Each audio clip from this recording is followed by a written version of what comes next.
बातिल के दरमियान लकीर खींची जा चुकी थी। इमाम हुसैन अलैहिस्सलाम ने बैत यजीद से इनकार करके मदीना छोड़ा और मक्के से होते हुए कूफे की जानिब रख्त सफर बांधा। काफिला छोटा था, लेकिन इसमें शामिल नुफूस खुदसिया का अज़्म पहाड़ों से ज्यादा बुलंद था। तपता हुआ सूरज, उड़ती हुई रेत और दूर दूर तक फैला हुआ रेगिस्तान, यह वह रास्ता था जहाँ जिंदगी के आसार कम और मौत के साए ज्यादा नजर आते थे। काफिले में मस्तूरात और छोटे बच्चे भी शामिल थे। जैसे जैसे सफर आगे बढ़ रहा था, पानी के झखायर खत्म हो रहे थे। अरब का वह सहारा अपनी बेरहमी के लिए मशहूर था, जहां एक कतरा पानी की कीमत जिंदगी के बराबर होती थी। मौजूद पानी मुकम्मल तौर पर खत्म हो गया। घोड़े हाँफ रहे थे और छोटे बच्चों के लब खुश्क होकर सफेद पड़ चुके थे। असहाब हुसैन परेशान थे, लेकिन उनके चेहरों पर इमाम के लिए वफादारी अब भी बरकरार थी। तारीख बताती है कि जब प्यास की शिद्दत हद से बढ़ गई तो कुछ जान निसारों ने पानी की तलाश में तगोदो शुरू की, मगर मीलों तक रेत के टीलों के सिवा कुछ न था। यह वह लम्हा था जहां सब्र का इम्तिहान लिया जा रहा था। इमाम हुसैन, जो अपने नाना इस्साअबवी के नक्शे कदम पर चल रहे थे, खामोश थे, लेकिन उनकी नजरें किसी गैबी मदद की मुंतजिर थीं। यहाँ एक अजीब कैफियत आ रही थी। एक तरफ प्यास की तपिश थी और दूसरी तरफ इमाम के चेहरे का सुकून।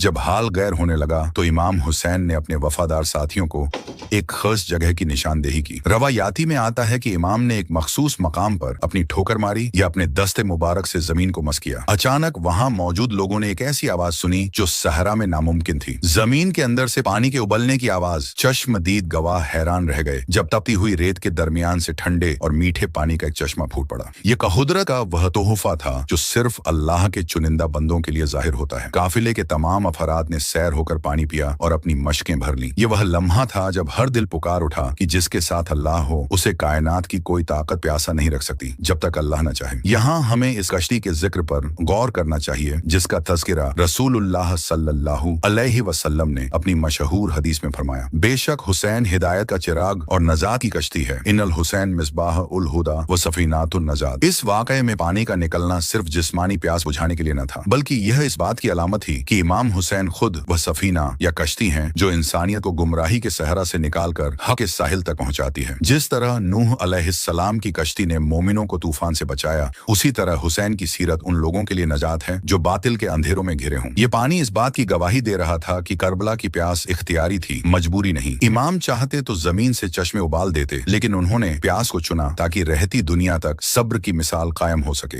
लेकिन वही इमाम जिन्होंने सहरा में पानी बरामद कर दिया था, जब करबला के मैदान में पहुंचे तो 3 दिन की प्यास को गले लगा लिया। यह इस दास्तान का सबसे रकत आमेज और ताकतवर मोड़ है। फौरात का पानी सामने बह रहा था, दुश्मन पहरे दे रहा था और इमाम के पास वह कव्वत थी कि वह जमीन को हुक्म देते तो पूरा रेगिस्तान गुलिस्तान बन जाता। मगर यहाँ मौजा दिखाने का वक्त नहीं था, बल्कि यहाँ तस्लीम और रज्जा का मकाम था। क्लाइमैक्स ये नहीं है कि पानी मिल गया, बल्कि क्लाइमैक्स ये है कि पानी पर कुदरत रखने के बावजूद हक की बखड़ा के लिए प्यासा रहकर जान दे दी। वह कश्ती जो नजात की अलामत थी, खून के समंदर से गुजर कर तारीख के साहिल पर लंगर अंदाज हुई। करबला में प्यास की वह शिद्दत दरअसल बातिल के खिलाफ एक खामोश एहतजाज, प्रोटेस्ट था, जिसने यजीदियत की बुनियादें हिला कर रख दी।